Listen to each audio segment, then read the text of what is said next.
Muy buenas noches, me encuentro en la ciudad de Guadalajara, Jalisco. Aquí sucedió algo muy importante el 7 de junio. Partidos políticos que son contrapeso del PRI lograron triunfos importantes. Enrique Alfaro ganó la presidencia municipal de Guadalajara y un joven de 26 años llamado Pedro Kumamoto se convirtió en el primer diputado independiente del país, aunque usted recordará y me dirá, Manuel Cloutier también es diputado independiente por Sinaloa. Sin embargo, este joven sin ningún partido político, sin ninguna carrera partidista, logró el respaldo de los habitantes del distrito 10 de aquí de Guadalajara, pero además sacó un triunfo con más de 50,000 votos y con un financiamiento nulo.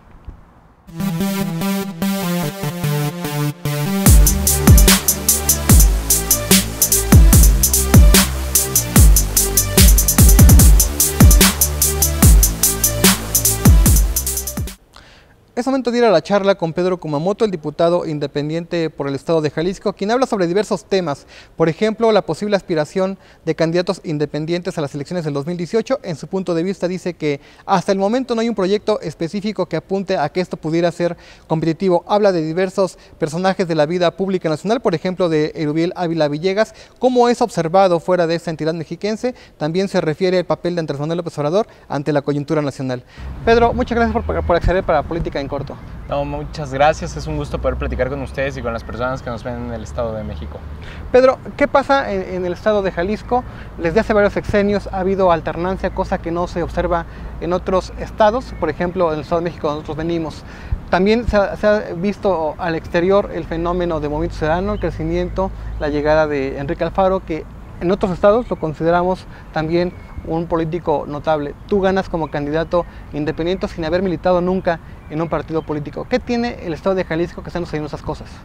Bueno, lo que ha sucedido por muchos años tiene que ver con una cultura del antipriismo, tiene que ver también con un fortalecimiento de la sociedad civil organizada, también tiene que ver, creo yo, con los muy malos resultados del panismo también aquí en Jalisco. Y bueno, eso nos hace reflexionar que tenemos que buscar nuevas alternativas de organizarnos. Por eso la sociedad civil, y creo que es la parte más relevante, o que para mí me parece más relevante porque yo provengo de ella, nos ha dado muchas lecciones de cómo se debe de impulsar agendas, de cómo se debe trabajar colaborativamente y cómo debemos de renunciar a esta búsqueda de entender a la política como un espacio de verticalidad, de centralización, de autoritarismo, incluso de hombres, ¿no? Entonces hay que renunciar a todas esas visiones y creo que eso es algo que hace muy bien la sociedad civil de aquí de Jalisco.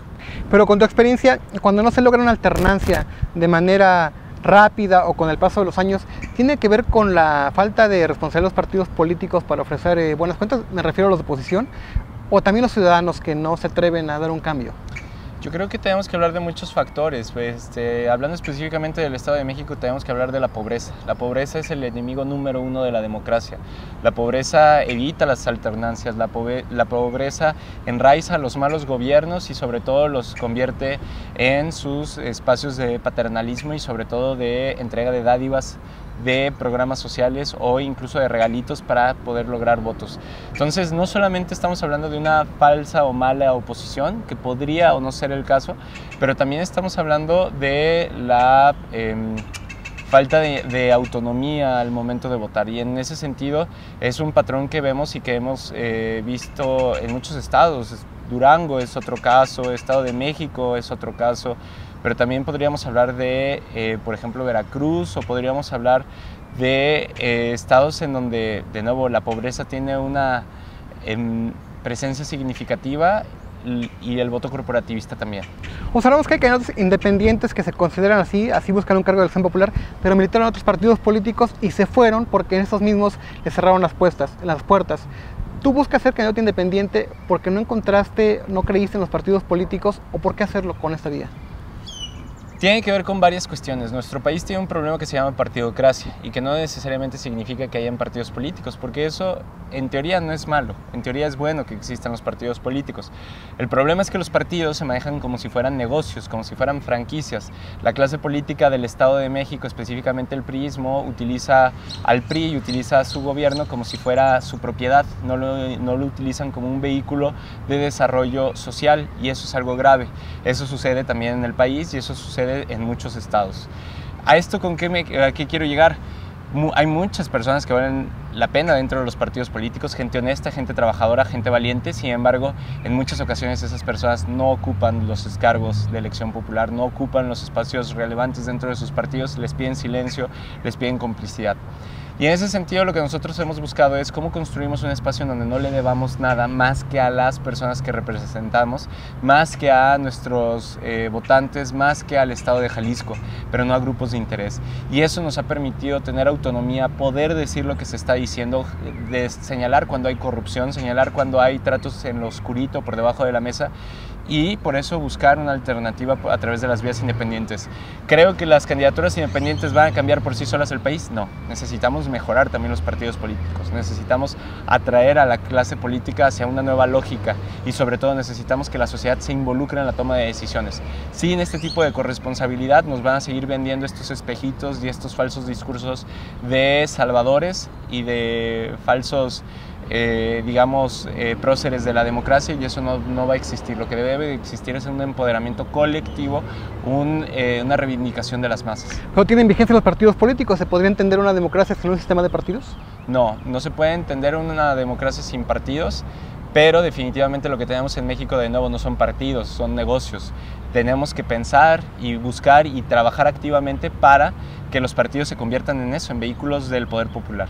Ahora, bajo esa lógica, ¿en algún momento considerarías el respaldo de alguna franquicia política en otro cargo de elección popular o ya estás definido a seguir esta bandera de independiente? Yo no me veo en un partido político, lo digo porque he hecho cosas y he dicho cosas que van en contra de las lógicas que hay hoy en los partidos políticos. Si llegara a existir otro tipo de partidos políticos, sin cacicazgos, sin mañas, sin compra de votos, sin corporativismo, a lo mejor podríamos encontrarlo, pero hoy no existe ese partido político. Es un mal que está arraigado en muchos de ellos. En un momento regresamos.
Continuamos con más. En algunos sectores hay la discusión de cuándo distinguir un candidato independiente de alguien que no lo es. Tomemos en cuenta el caso de Jaime Rodríguez Calderón en Nuevo León, que es expriista, el caso de Manuel Cloutier, que es expanista, el caso de Alfonso Martínez en Morelia, que es panista. Tú no militaste nunca en un partido político. ¿Cuándo considerar que un candidato es independiente y cuándo no? Yo creo que el problema del nombre de candidatura independiente tiene que ver o radica en que es el nombre legal de algo que podría parecer también un adjetivo. A ver, Jaime Rodríguez es un candidato independiente, punto. ¿Por qué? Porque no llegó a través de un partido político. Tuvo militancia de muchísimos años en el PRI, claro, y eso lo vuelve más o menos independiente. Eso ya es otro tema, es un adjetivo, por así plantearlo. Pero quienes no llegan con un partido político son candidaturas independientes, punto. ¿Quién decide que es una candidatura legítima, ilegítima, autoritaria, independiente, autónoma? Yo creo que será la sociedad. Si lo vemos en términos del adjetivo y no la figura legal, hay políticos en partidos que son más independientes que incluso candidaturas independientes. Yo lo que podría decir es que en ese sentido la sociedad es quien lo define, la memoria histórica, la trayectoria y sobre todo la manera de actuar en ella. Ahora compártenos un poco.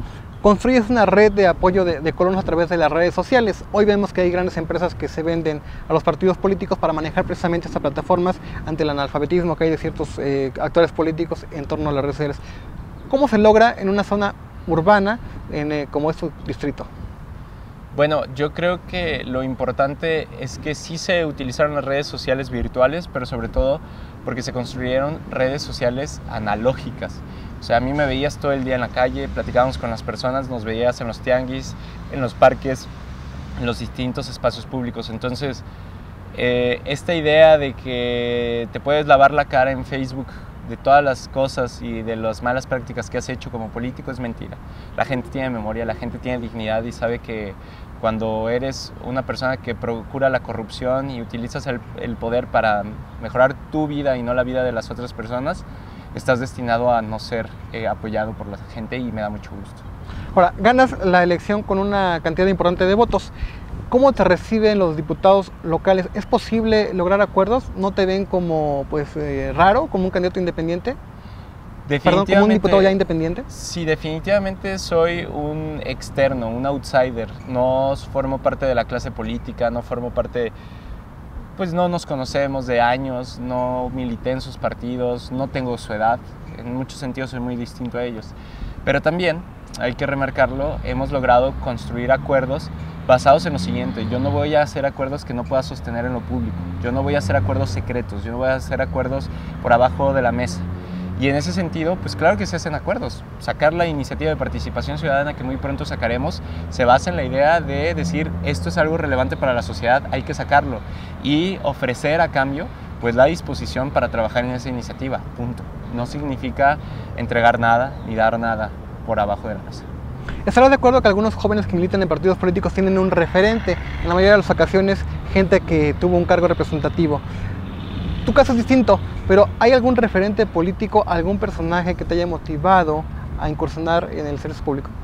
Sobre todo son personajes que son anónimos para muchas personas y son personajes que tienen que ver con el activismo. Grandes amigos, grandes maestros, maestras, gente muy digna que nos ha demostrado que con el trabajo de sus manos, que con el trabajo en su comunidad, que buscando objetivos, no cargos, se logran muchas cosas. Y para mí esa es la parte fundamental. Yo no creo en estas figuras o que el cargo es hacia la persona. Yo creo que los objetivos, la agenda, lo programático es verdaderamente lo importante y creo que ese ha sido mi mayor aprendizaje. Evidentemente la congruencia de muchas otras figuras históricas también las tengo ahí presentes y tengo presentes desde Salvador Allende, tengo presente también a Morelos, a los hermanos Flores Magón, tengo presentes a muchas luchas y a muchas organizaciones, pero también tengo presente a Atenco y tengo presente la dignidad de su pueblo y la manera en cómo se revela ante el autoritarismo y cómo no cede frente a ello, ¿no? Entonces, en ese sentido, pues un saludo también a las causas del Estado de México que han reivindicado muchos derechos humanos que son importantes tener en mente y que, bueno, ahora con estas construcciones de carreteras por Grupo IGA que se le trata de despojar a las comunidades originarias de los pueblos, pues también están dando una gran lucha y una gran visión de cómo no hay que ser entreguistas y cómo entender y reivindicar los derechos de las comunidades indígenas, pero también de los espacios medioambientales que nos brindan agua, aire y bosques. Precisamente ahora que tocas el tema de Atenco, en el Estado de México hay la discusión de una ley que se propuso el Ejecutivo, que aprobó el Congreso local, que se llama la ley que regula el uso de la fuerza pública. Algunos sectores la han criticado. ¿Conoces esta ley? ¿Has escuchado aquí de ella? ¿Y cuál sería tu postura? Bueno, evidentemente de un rechazo total, una completa... Es una fotografía muy clara y una postal muy clara del gobierno de Rubiel Ávila. El hecho de autobrindarse preseas, evitar la discusión pública y sobre todo consignar al que disiente es solamente una muestra más del fascismo de facto que se vive en el Estado de México. En los análisis nostálgicos de la democracia siempre se dice que a los jóvenes no les interesa la política. En primer lugar, ¿estás de acuerdo con ello? Y en segundo, si es así, ¿qué le dirías a los jóvenes? Es muy falso. La política nos interesa a las y a los jóvenes y basta un botón 132 por quien fue hecho. Las marchas actuales para reivindicar al feminismo por quienes están hechas.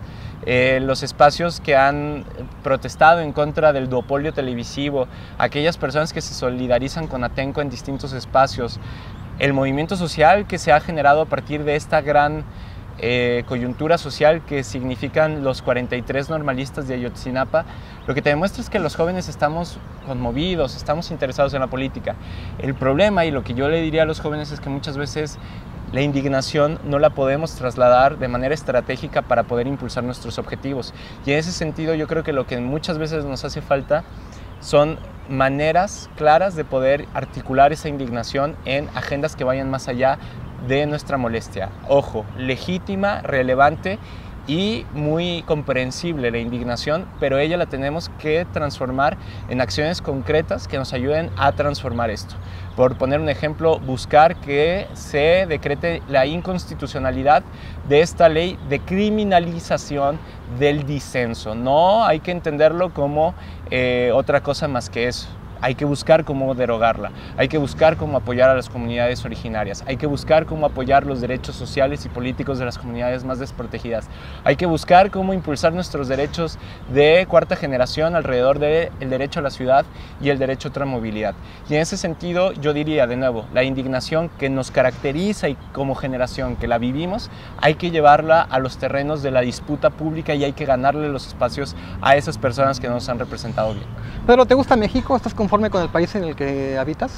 Amo mi país y me encanta lo que habito, me encanta la gastronomía, el patrimonio intangible, me maravilla las tradiciones, nunca me va a terminar de emocionar la vida barrial, pero también significativamente me entristecen las condiciones y los gobernantes que hemos aceptado, me entristece la inequidad con la que se distribuyen muchos bienes, no solamente los económicos, sino también los informativos, también los naturales, también aquellos que tienen que ver con la educación.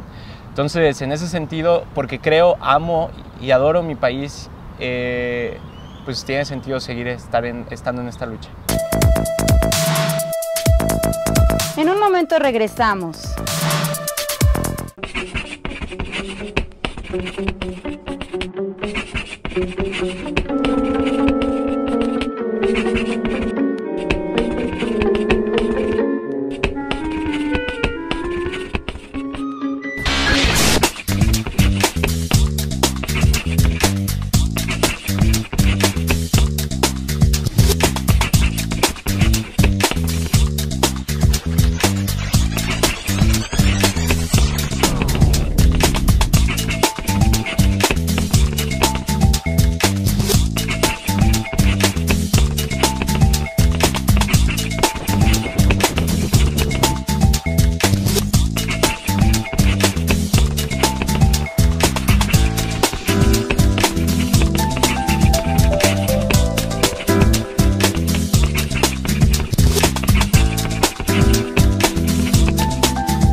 Continuamos con más.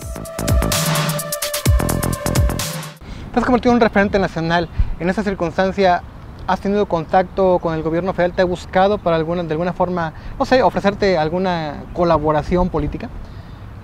Mira, han existido actividades en las que he participado que involucran gobiernos estatales, municipales e incluso federales alrededor de temas que van desde la juventud, la activación política, la participación ciudadana, el gobierno abierto, la transparencia, la rendición de cuentas. Y en ese sentido ha sido mi colaboración. Creo que mi espacio debe de servir para incidir y para modificar agendas, pero jamás desde una lógica de aprobar, de bajar la discusión o sobre todo nunca en una lógica de mencionar o de palear que no están siendo representativos, que están actuando de una manera muy distante a su población. ¿Cuál es tu visión del presidente Enrique Peña Nieto? ¿Alguna crítica en lo político? ¿Qué es lo que ha fallado que tú verías? De nuevo, de una tradición muy vieja, entender el poder de una manera corrupta, entender el poder de manera personalísima, de pensar que la opinión pública se construye en Televisa y no entender que la opinión pública se construye basándose en generar verdaderas oportunidades para las personas. Yo creo que sus asesores deben de estar asustados. 30% de la población lo aprueba, solo el 30% de la población cree que está haciendo un buen trabajo y no creo que sea, como luego quieren hacerlo ver, un impulso de la oposición por manchar el nombre de México. El nombre de México está muy alto, pero está muy bajo el nivel de su gobierno. Y en ese sentido, la corrupción, la falta de rendición de cuentas, estas lógicas de, no sé, a mí me entristece que la clase política de mi país no entienda que la Casa Blanca está mal. Me entristece que la casa de Videgaray esté mal y no lo entiendan. No entiendan por qué es tan mal lo que están haciendo. Y eso refleja no que les haga falta estudios, les hace falta sensibilidad y vergüenza. Las alianzas de partidos políticos distintos, por ejemplo, PAN y PRD, ¿es la única salida para derrotar el PRI en entidades hegemónicas, incluso en la elección que viene, el 2018? No lo creo. Yo espero que el PRI salga del gobierno federal, pero también es cierto que no podemos ser pragmáticos y pensar que la parte ideológica debe desaparecer. Yo creo que los programas deben de establecerse. Creo que se pueden y se deben establecer grandes agendas que cualquier partido político o candidata independiente deben de retomar, pero yo no soy de la idea de este pragmatismo que me suena a autoritarismo, de todos contra uno y todos contra el otro, porque en el momento en que generas este tipo de pactos se te olvida por qué estabas junto, más allá de ir en contra de un partido o persona. ¿Le ves posibilidades a que un candidato independiente pueda realmente competir por la presidencia de la República? Sea la de Jaime Rodríguez Calderón, y hay otro grupo, el que encabeza Jorge Castañeda, que también trata de generar acuerdos en el mismo sentido. Yo no le veo la relevancia.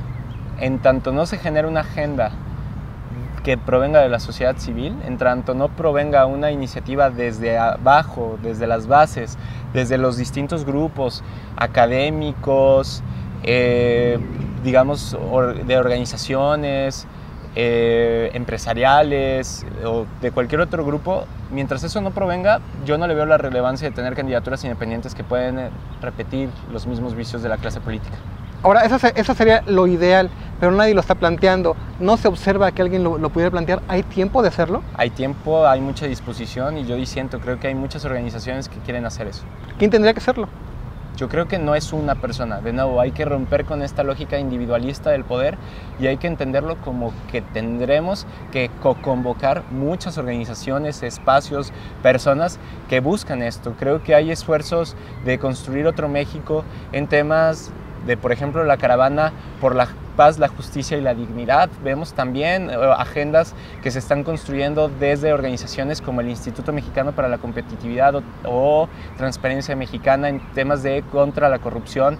Vemos también organizaciones que se vuelcan a los debates alrededor de la seguridad, alrededor de derechos humanos, alrededor de la política de drogas, a través de también redes de feminismos, a través de redes de innovación cívicas. Entonces hay sociedad civil suficiente para acabar con el autoritarismo. Muchas veces lo que nos hace falta es darnos cuenta que ahí está. Andrés Manuel López Obrador critica a muchos candidatos independientes, pone en duda el financiamiento público, el financiamiento que reciben algunos de ellos. ¿Cuál es tu opinión? Bueno, yo creo que sí hay que poner en duda muchos de los financiamientos públicos que hay hacia todos los candidatos, incluso hacia él mismo. Creo que la transparencia se debe de iniciar por la casa y precisamente por eso nosotros no aceptábamos más de 7,000 pesos por donación de persona, pero desde luego que es un problema latente. Ahora, es muy fácil ver la espiga en el ojo ajeno. Yo lo que diría es que todas las candidatas o candidatos tendrán que rendirnos cuentas de dónde provienen sus financiamientos públicos y privados, en qué se están utilizando y si una persona o dos fueron las que les donaron o fueron 200, 500, miles. Yo creo que lo que tenemos que buscar es no solamente hablar mal de las candidaturas independientes, sino hablar bien de la rendición de cuentas, hablar bien de la transparencia y eso que exige López Obrador o cualquier otro actor político, porque esto no es una andanada en contra de López Obrador, sino es una andanada a favor, o es más bien un llamado a favor de que rindamos cuentas, todas y todos los políticos. Pedro Kumamoto, te agradezco mucho esta plática para Política en Corto. Escucho un joven responsable y crítico a la vez. No, muchas gracias. Creo que eso es lo que vas a encontrar en la juventud y creo que eso es algo que habla de una generación, no solamente de mí. Yo creo que nosotros nos toca hacer punta de lanza, pero que vienen muchísimos casos alentadores que nos llenan de esperanza y de orgullo de saber que la política no va a significar nunca más corrupción, tráfico de influencias, moches, amiguismos y sí, mucho más el desarrollo en común.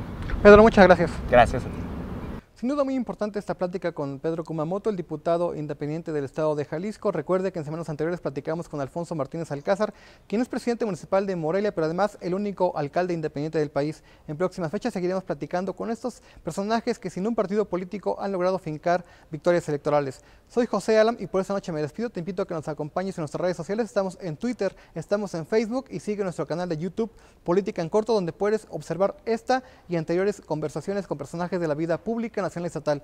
Descansa.